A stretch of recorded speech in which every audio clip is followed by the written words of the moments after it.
Welcome to the Roy Morgan Weekly Update.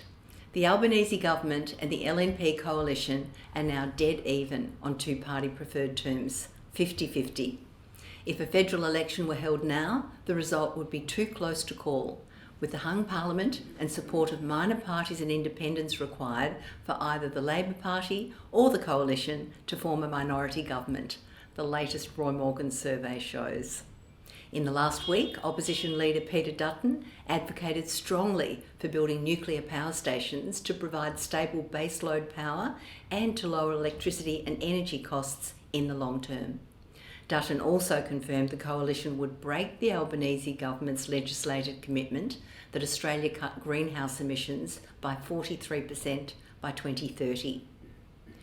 So, primary support for the coalition increased 3% to 38% this week. The increase for the coalition came at the expense of Labor, down 1% to 29.5%, and the Greens, down 2% to 13.5%. Support for One Nation was down 0.5% to 5%, support for other parties up 1.5% to 5.5%, and support for independents was down 1% to 8.5%. Support for the minor parties plays a really big role in the two-party preferred vote. When support for the Greens rises due to issues like Palestine or climate change being in the news and top of mind for people, support for the Labor Party increases on a two-party preferred basis.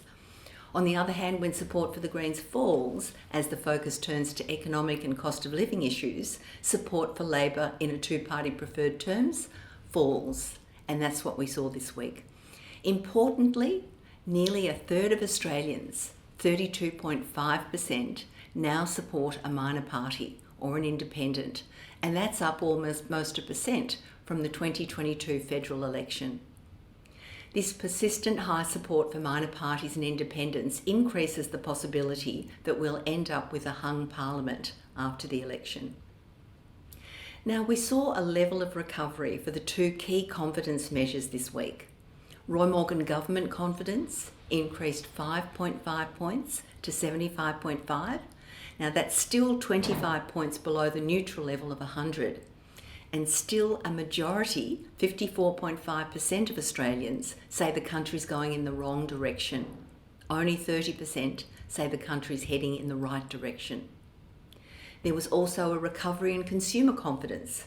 ANZ Roy Morgan consumer confidence this week was up 3.3 points to 80.3, still well below the neutral level of 100.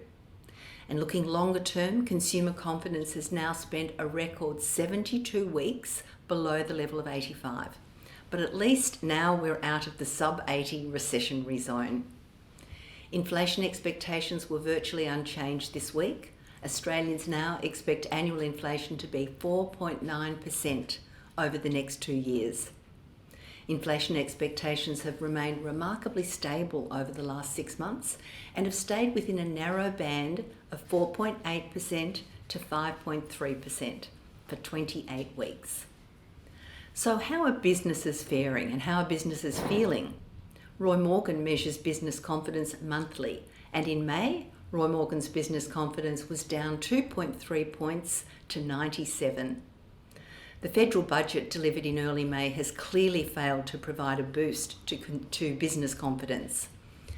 This result's not that surprising. Businesses have rarely had a positive response to an ALP federal budget.